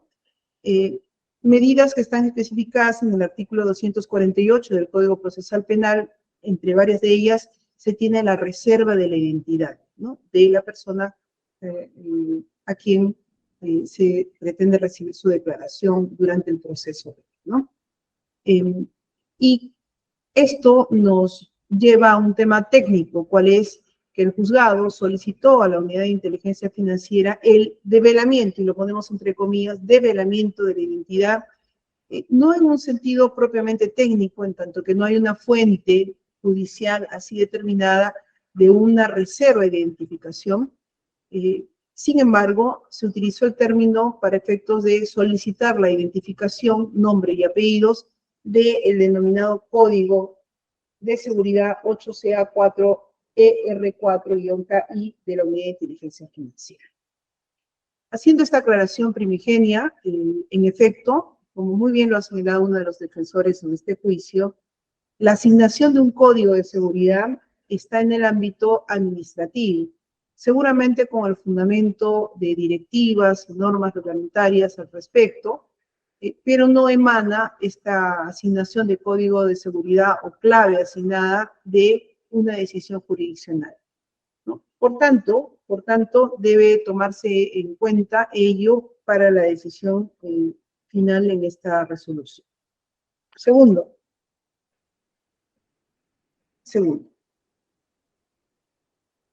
la situación problemática se presenta a raíz de la información remitida el día de la fecha por la Unidad de Inteligencia Financiera, en la que se precisa que se tome en cuenta lo señalado en el artículo 10A7 de su ley, la Ley de Creación de la Unidad de Inteligencia Financiera, la 27.693, emitida el 12 de abril, publicada el 12 de abril del año 2002. Y también se toma en cuenta el artículo 6 del reglamento de la ley, que corresponde a el Decreto Supremo 020-2017 IUS, publicada el 6 de octubre de 2017, 15 años después, ¿no? Y sostiene la Unidad de Inteligencia Financiera que se mantenga en reserva la identidad del Código de Seguridad antes aludido, en interpretación de estas dos normas. Al respecto, la Judicatura, escuchando los pronunciamientos de las partes, y sobre todo profundizando en una revisión normativa de ambas, tanto la ley como el reglamento, en una interpretación sistemática, concluye que en efecto el artículo 10.A.7 de la ley nos señala textualmente que para los supuestos del parágrafo anterior, la Unidad de Inteligencia Financiera UIF Perú cuenta con un cuerpo de peritos informantes quienes acudirán a las audiencias judiciales para sostener la verificación técnica de los informes elaborados por sus funcionarios y de los reportes efectuados por el oficial de cumplimiento correspondiente, coma, recién viene la coma, cuyas identidades se mantienen en reserva. Leemos este texto expreso en tanto que entiende la judicatura que la Unidad de Inteligencia Financiera hace una interpretación de esta norma en el sentido semántico, esto es, en el sentido de que la parte final del artículo refiere a que las identidades mencionadas en ese artículo se deben mantener en reserva. Y en efecto, el artículo menciona tanto a peritos informantes, funcionarios que elaboran reportes y el oficial de cumplimiento. Entonces, en ese sentido, la judicatura entiende que interpreta la Unidad de Inteligencia Financiera, en virtud a lo cual solicitan al despacho judicial que se mantenga la reserva del Código de Seguridad aludido. Sin embargo, el colegiado, analizando de manera también conjunta, análoga con las defensas técnicas que han participado, en efecto, este artículo 10A.7 remite necesariamente a los artículos o los acápites anteriores, porque dice en su parte inicial, para los supuestos del parágrafo anterior, o sea, el 10.A.6, que como muy bien lo han señalado las partes y también el colegiado lo ha analizado, no solamente el acápite 10A6, sino los anteriores, desde el 10A1 al 10A5, el 10A6 incluido, están referidos escrupulosamente a temas de reserva de identificación, protección de identidad, de la seguridad, de cualquier riesgo a la integridad, incluso física, del, sobre todo, oficial de cumplimiento. Y sujetos obligados, que según la ley y según el reglamento, pues están determinados a diversos órganos de los sistemas bursátiles, financieros, etcétera, ¿no? Que son los agentes que proporcionan la información directa a la Unidad de Inteligencia Financiera y que la ley, repetimos el término escrupuloso, estricto, tiene una reserva total, absoluta, de la identificación de los mismos, tanto el oficial de cumplimiento como los sujetos obligados, a tal punto que la ley señala de manera expresa que les asigna un código o clave de identificación. En ese contexto de interpretación sistemática aparece el artículo 10A.7, que nos remite para los supuestos del parágrafo anterior, esto es, a esta asignación de clave para el oficial de cumplimiento y sujetos obligados, señala que serán el cuerpo de peritos informantes quienes acudan a las audiencias judiciales para sostener los informes, dice la norma informes, ya 15 años después se precisa también la existencia de reportes, pero serán estos los que acudan ante las autoridades judiciales para sostener, defender los respectivos documentos que emiten sus funcionarios públicos, que se generan a su vez incluso por el oficial de cumplimiento y sujetos obligados, ¿no? Cuyas identidades se mantienen en reserva, entiende la judicatura, el espíritu de la norma precisamente va en la misma línea de concordancia de protección de la identidad de los oficiales de cumplimiento y los sujetos obligados así denominados por ley, más no así estrictamente en relación a los peritos informantes. Tanto es así que sobre ese tema de reserva de identidad del oficial de cumplimiento y los sujetos obligados, no es solamente un artículo, sino varios artículos en los que se despliega todo un procedimiento precisamente apuntando a esa reserva. Y también ello se recoge sobre el tema de la reserva en cuanto al oficial de cumplimiento y los sujetos obligados en su reglamento, 15 años después emitido, que es el vigente, ¿no? El vigente, porque debe haber también, por supuesto, el reglamento de la ley en su contexto temporal. Y si nos remitimos al artículo 6, también invocado por la Unidad de Inteligencia Financiera, ¿qué nos señala? Dice, Cuerpo de Peritos Informantes de la UIF Perú, dice, 6.1, los trabajadores de la UIF Perú que emiten los reportes de inteligencia financiera conforman el Cuerpo de Peritos Informantes, hasta ahí estamos bien, a que se refiere el inciso 10A7 del artículo 10 de la ley, que es el que hemos analizado anteriormente. Y tienen la obligación de sustentarlos en la vía judicial, de ser el caso, siempre que hayan sido asumidos como elemento indiciario o medio de prueba por el fiscal, ¿no? Que es el caso presente en tanto que se ha admitido como medio probatorio nuevo a nivel de juzgado. 6.2, la UIF Perú atendiendo a las circunstancias del caso, puede designar a un funcionario distinto al que elaboró el reporte de inteligencia financiera para la respectiva sustentación en la vía judicial. En conclusión, para la judicatura y este órgano colegiado, por unanimidad, consideran una interpretación sistemática de normas, no solamente el artículo 6 del reglamento y el artículo 10A7 de la ley, sino en contexto general del artículo 10A del 1 al 6, específicamente el acápite 6, y obviamente el 7, 10A7, que el espíritu de la norma está avalando o está protegiendo la reserva de la identidad respecto del oficial de cumplimiento y los sujetos obligados, ¿no? Y ellos se entienden precisamente porque son los que proporcionan información reservada, privilegiada, delicada sobre diversas situaciones que procesa la unidad de inteligencia financiera, que conforme a su ley de creación es un órgano encargado de recibir, analizar, tratar, evaluar y transmitir información para la detección del lavado de activos y o del financiamiento del terrorismo, así como coadyuvar a la implementación por parte de los sujetos obligados del sistema para detectar operaciones sospechosas de lavado de activos y o financiamiento del terrorismo, ¿no? Entonces, artículo 1 de su ley de creación. En consecuencia, el juzgado colegiado determina a través de este fundamento que no comprende la reserva de la identidad al perito informante que está obligado a presentarse a la audiencia judicial para sustentar el reporte de unidad de inteligencia financiera señalado en el propio reglamento, también como un documento considerado como elemento indiciario o medio de prueba, ¿no? Esto es, reconoce, se le da ese estatus al documento, pero que en sí, por los principios de nuestro Código Procesal Penal y nuestro sistema penal acusatorio, se entiende que quien tenga que defender el mismo, señalado en la norma especial como medio probatorio, es el órgano emisor, ¿no? O, dice el reglamento, y en eso no vamos a hacer mayor discusión, aquel que la institución designe para que pueda, como perito informante y parte del equipo de peritos informantes, sustentar el reporte de inteligencia financiera número 25-2015 DA-O UIF-SDS.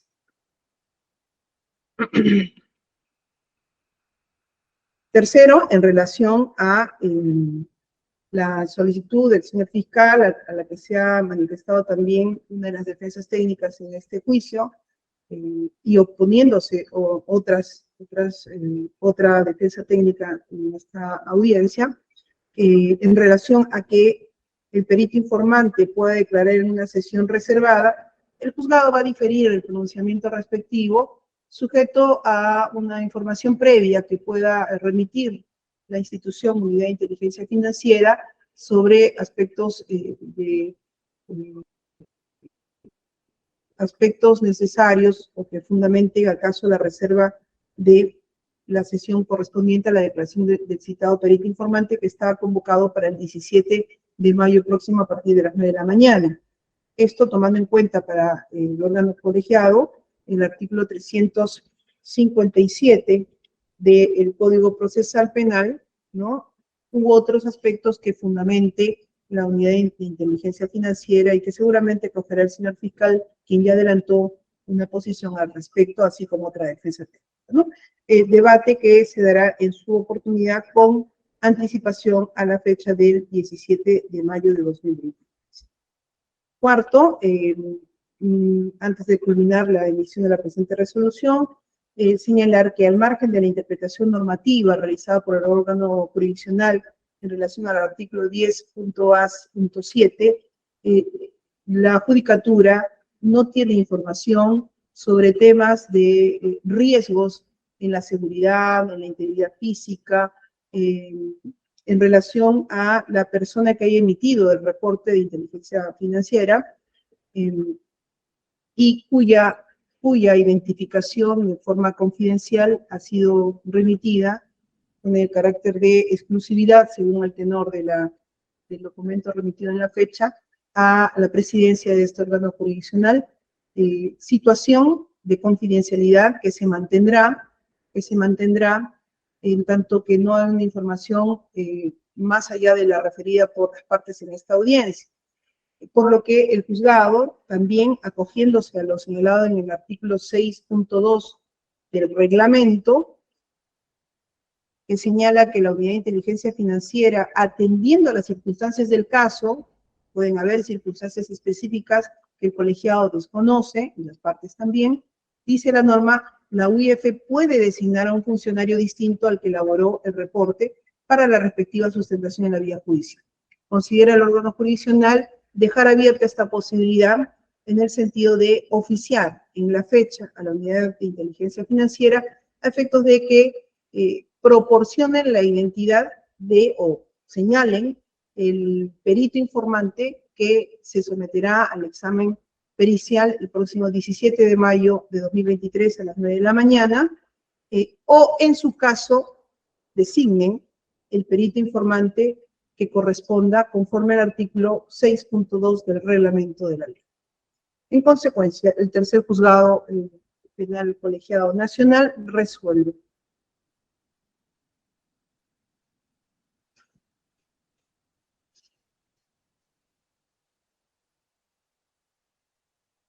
Declarar que para la declaración del perito informante identificado a nivel de la UIF con el código de seguridad 8CA434ER4-KI,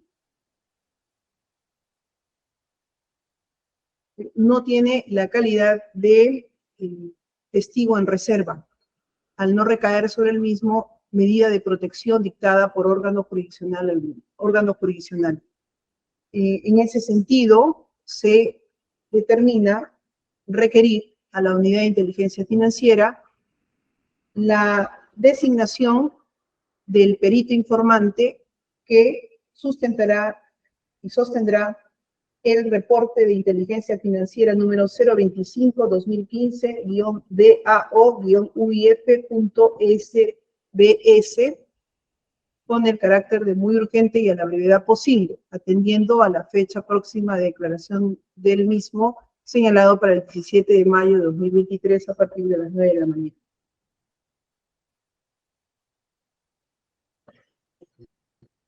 Teniendo en cuenta al perito informante identificado con el código de seguridad antes señalado, o acaso el perito informante que la institución designe conforme al artículo 6.2 del reglamento de la ley 27.692. Esto es el decreto supremo 020-2017-FUS o YUS.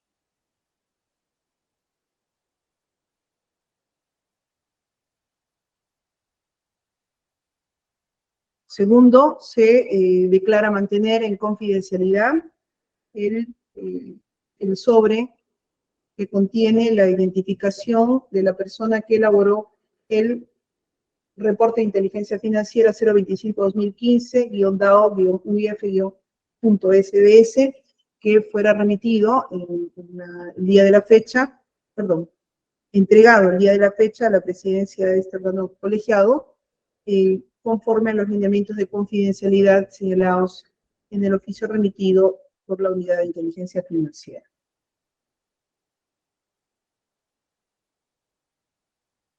Tercero, se oficia a la Unidad de Inteligencia Financiera, conforme al requerimiento señalado en el punto 1 de la parte resolutiva, otorgándose un plazo perentorio de... Un momento, por favor.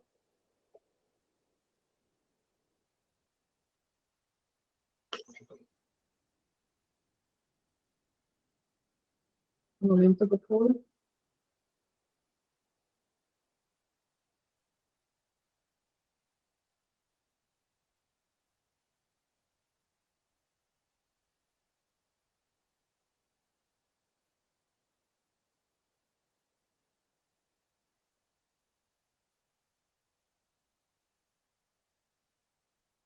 De 72 horas a efectos de que informen el nombre o la identificación del perito informante que sostendrá el referido reporte de inteligencia en materia de este juicio. Cuarto, se difiere el pronunciamiento, el debate correspondiente y el pronunciamiento en caso se insista en relación a la naturaleza de sesión reservada parcialmente, de la audiencia del 17 de mayo de 2023 próximo, a la que se ha convocado al perito informante de la UIF. ¿No? Bien. Con esa razón, hace saber. Señor fiscal. Conforme, señorita presidenta. Conforme, señorita presidenta.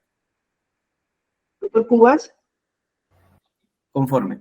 Doctor Hatchard. ¿Les parece? ¿Se intervino? Conforme, señoría. ¿Sí? Y doctor León. Conforme, doctora. Muy bien. Particular, y vamos a dejar el tema de la reserva o no de la sesión. En todo caso, verificar bien temas de publicidad, principios, también temas internos como la señora fiscal para poder determinar con anticipación a la fecha del 17 de mayo, ¿no? Muy bien, entonces que el oficio se emita de ser posible en la fecha, se emite especialista de audiencia y coordinar los temas si hay correos electrónicos para que pueda ser respondido en el término necesario para conocimiento sobre todo de las partes, que son las que necesitan saber de todas maneras la identificación de la persona que va a defender dicho reporte. Muy bien, algo final. Ya hemos visto el tema del señor Badaró, naturaleza del perito, ya determinamos el tema de la reserva, la no reserva de la identificación del perito informante, ya está lo del señor López, y un último tema, el señor fiscal, en relación a sus peritos. Tienen que estar preparados, doctor, para el anuncio de las fechas. Estamos a la espera de un tema en uno de los integrantes del juzgado, un pedido ante presidencia en relación a la semana del 8 de mayo a 12 de mayo, ¿no? En el caso haya una novedad ya para la siguiente sesión, señor fiscal, es muy probable que en esas fechas estemos, si es que como posibilidad, se puede empezar con los primeros peritos, ¿ya? Le ponemos en conocimiento, ¿no? Si hubiera alguna situación diferente, pasarán para las sesiones siguientes que están ya definidas, y nos parece que nos hemos quedado, a ver un momento, de mayo, 15 de mayo, 17 de mayo el perito, 22 de mayo recuesta, sí, en el 22 de mayo, ¿no? Entonces, con el perito informante nos vamos a abocar toda la fecha del 17 de mayo. Respecto a la señora Montes, también se nos ha señalado que es toda una sesión 15 de mayo, y el 22 de mayo está recuesta. Entendemos, recuesta, doctor León, ¿cuánto nos demoraremos con recuesta? Ojo que está como a presidente prescindir, ¿eh? Doctor León, toda una sesión, 2 horas serán, ¿no? Doctora, como no hay un testimonio previo, no sé si pasará las 3 horas o quizá toda la mañana. Me es difícil calcular, honestamente. Bien. En todo caso, señor fiscal, es muy probable que si no es entre la semana del 8 al 12 de mayo, ya le anunciamos para que vaya preparando, sería lunes y martes, como estamos trabajando, 8 y 9. Esto todavía queda en reserva, vamos a completar el próximo miércoles 3 de mayo, o por el WhatsApp, una vez que se tenga la definición, informaremos. 8 y 9 de mayo, doctor, serían el tema de los peritos suyos, ¿ya? En caso se defina que no se realicen las sesiones en esas fechas, estaríamos yendo el 22-23 de mayo. Doctor Juárez. Sí, señorita, con relación a los peritos, debo indicar que hay dos peritos que ya no parece que ya no están en el Ministerio Público. Y justamente estoy averiguando su dirección, pero uno está en Estados Unidos y otro parece que ya no está en la institución, o si es que está en la institución, está en provincia. Estoy averiguando justamente esta situación para efectos de poder hacerle llegar en todo caso la dirección, porque ya no se le va a poder notificar acá en el Ministerio Público. Sí, doctor, justamente sobre ese tema, señorita especialista de audiencia, uno de los peritos que usted nos informó en la lista de las direcciones, aparecía en Estados Unidos su dirección, doctora Crisóstomo, y nos parece que es un perito que ha declarado en otro juicio que tenemos a la par que este. Doctora Crisóstomo, ¿tenemos esa claridad? Sí, doctora, es el doctor, el perito Víctor Manuel Vidal Prieto. Vidal Prieto. Vidal, correcto. Sí, Sí, Vidal. Un momento, por favor, vamos a confirmar. ¿No? Sí, pero ya no está acá. Un momento.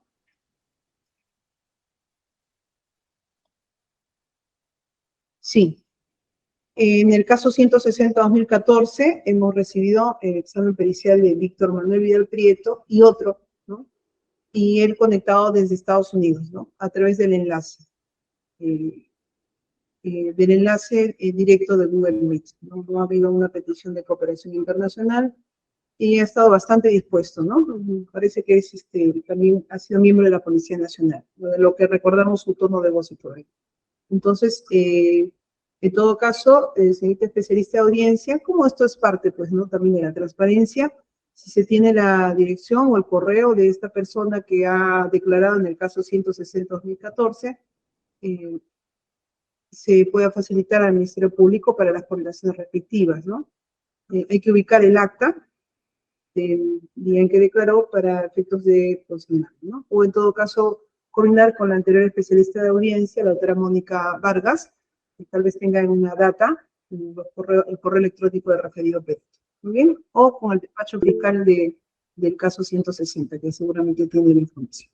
Muy bien, entonces, igual, doctor, la confirmación el 3 de mayo la daremos en relación a las siguientes sesiones. Por lo pronto queda como está establecido, 15, 17 de mayo.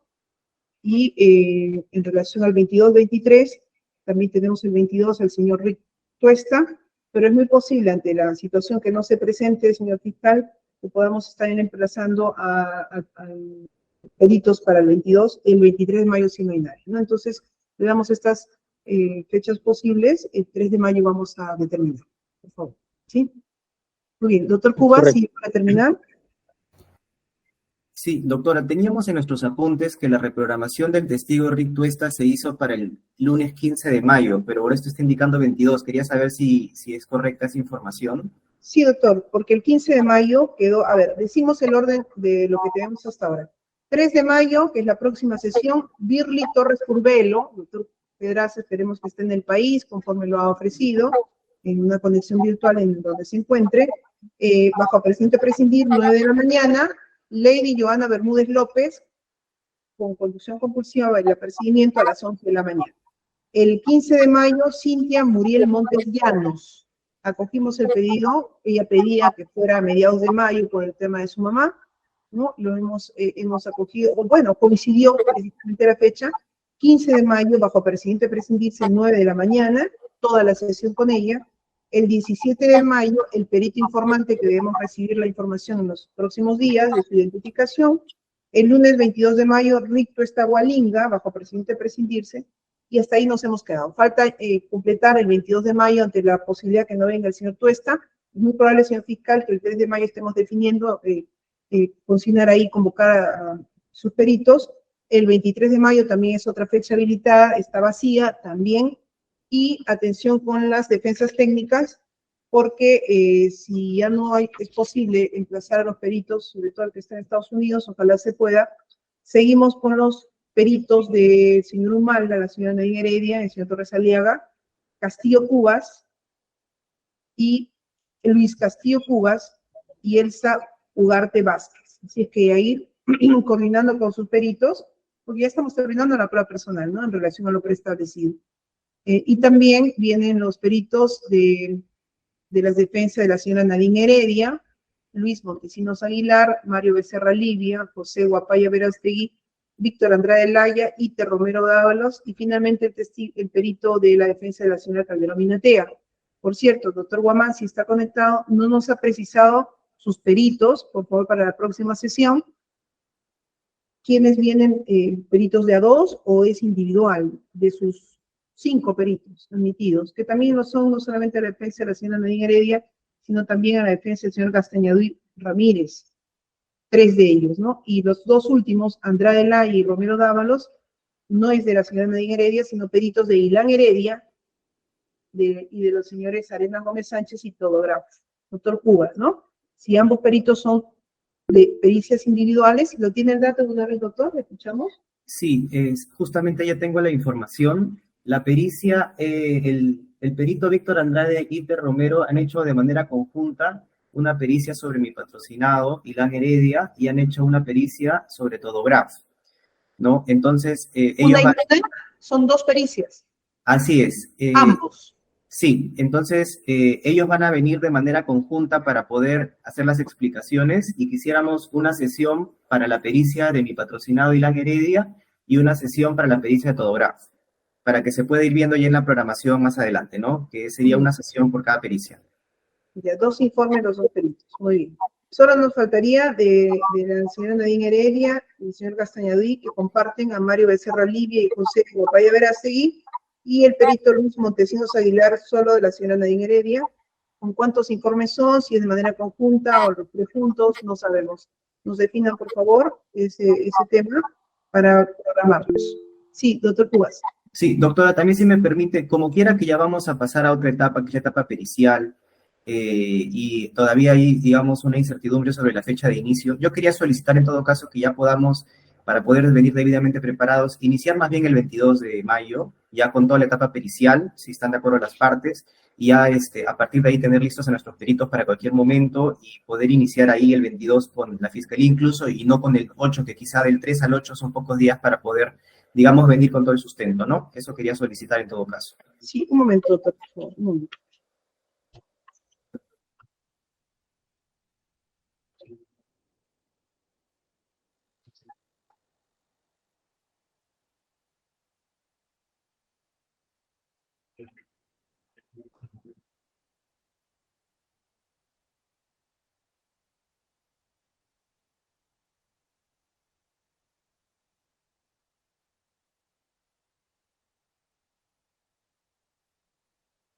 Doctor, lo tomaremos en cuenta. Vamos a tomarlo en cuenta. Vamos a esperar todavía la definición de lo que les señalamos.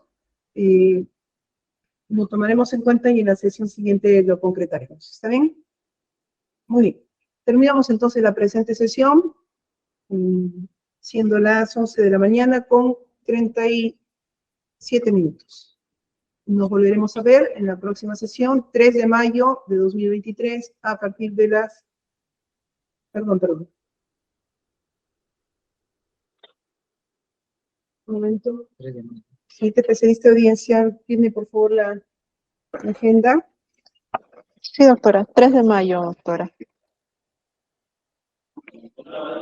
Miércoles 3 de mayo. 3 de mayo, sí, a las 9 de la mañana, con la declaración de Birli, del Carmen Torres Curvelo y Lady Joana Bermúdez López.